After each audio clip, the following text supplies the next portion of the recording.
गुवाहाटी के कामाख्या मंदिर की पहाड़ियों पर सूर्य की पहली किरण से लेकर गुजरात के कच्छ के रण में डूबते सूरज की लालिमा तक भारत की धमनियों में आज एक रंग सबसे ज्यादा उत्साह के साथ बह रहा है और वो है भगवा।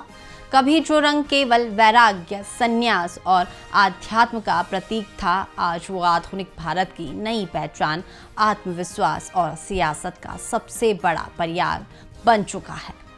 ये केवल एक रंग नहीं बल्कि एक विचार है जिसने भारत की राजनीतिक दिशा को पूरी तरह बदल दिया है।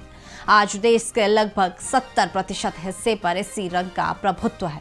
लेकिन क्या ये महज एक राजनीतिक ट्रेंड है या फिर भारत की बदलती सामाजिक और सांस्कृतिक चेतना का एक बड़ा संकेत?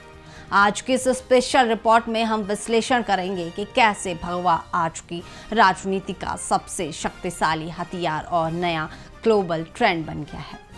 प्राचीन काल से ही भगवा रंग हमारी धार्मिक आस्था और सांस्कृतिक पहचान का आधार रहा है, लेकिन बीते कुछ दशकों में और खास तौर पर पिछले 10 सालों में यह रंग राजनीतिक विमर्श के केंद्र में आ चुका है। भाजपा ने इस रंग को राष्ट्रवाद और विकास के साथ जोड़कर एक ऐसा कॉम्बो तैयार किया जिसने जनमानस की सोच को गहराई तक प्रभावित किया। विशेषज्ञों का मानना है कि भगवा अब केवल मंदिरों तक सीमित नहीं है बल्कि सुशासन और मजबूत नेतृत्व का प्रतीक बनकर उभरा है। यही कारण है कि आज देश का एक बड़ा हिस्सा खुद को इस रंग और इसके साथ जुड़ी विचारधारा से जोड़कर गौरवान्वित महसूस करता है।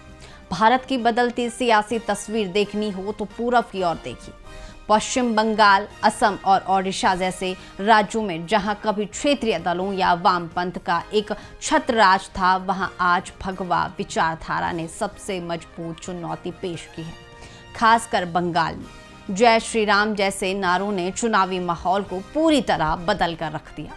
यहाँ भगवा अब केवल एक रंग नहीं बल्कि एक वैचारिक संघर्ष का प्रतीक बन गया है। वहीं पश्चिम में गुजरात और महाराष्ट्र जैसे राज्यों में तो यह सियासत का अहम हिस्सा रहा ही है। यहाँ यह केवल राजनीतिक रणनीति नहीं बल्कि सांस्कृतिक पहचान और गौरव का प्रतीक बन चुका है। उत्तर प्रदेश, उत्तराखंड और मध्य प्रदेश ये वो राज्य हैं जहां भगवा राजनीति अपने चरम पर है। भव्य मंदिर निर्माण, धार्मिक स्थलों का कायाकल्प और सांस्कृतिक आयोजनों ने इस विचारधारा को घर घर तक पहुंचा दिया। लेकिन सबसे दिलचस्प बदलाव दक्षिण भारत में दिख रहा है।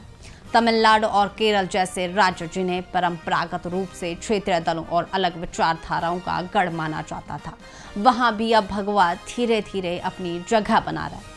अब ये केवल एक सीमित प्रभाव नहीं रहा बल्कि वहां की राजनीतिक चर्चाओं का एक अनिवार्य हिस्सा बन चुका है। राजनीतिक विशेषज्ञ इस भगवा क्रांति के पीछे 4 प्रमुख कारण मानते हैं: प्रखर राष्ट्रवाद, सांस्कृतिक पुनर्जागरण, मजबूत नेतृत्व और सोशल मीडिया। भाजपा के रणनीतिकारों ने विकास के एजेंडे को सांस्कृतिक जुड़ाव के साथ ऐसा बुना दिया कि लोगों को इसमें अपना भविष्य और अपनी पहचान दोनों सुरक्षित नजर आने लगे हैं। यही वो मास्टर स्ट्रोक है जिसने देश के 70% भूभाग को भगवामयी कर दिया है। भगवा का ये रंग केवल सत्ता की प्राप्ति तक सीमित नहीं बल्कि ये बदलते भारत की उस नई सोच का संकेत है जो अपनी विरासत पर गर्व करना चाहती है। धर्म, राष्ट्रवाद और विकास के इस संगम ने राजनीति की नई परिभाषा लिख दी है।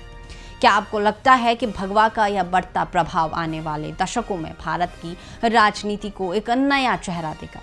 क्या यह सांस्कृतिक चेतना देश को एक नई दिशा में ले जा रही है? अपनी राय कमेंट बॉक्स में बेबाकी से साझा करें। तो चलिए फिलहाल के लिए बस इतना ही। बने रहे उत्तर भारत लाइव के डिजिटल प्लेटफॉर्म के साथ।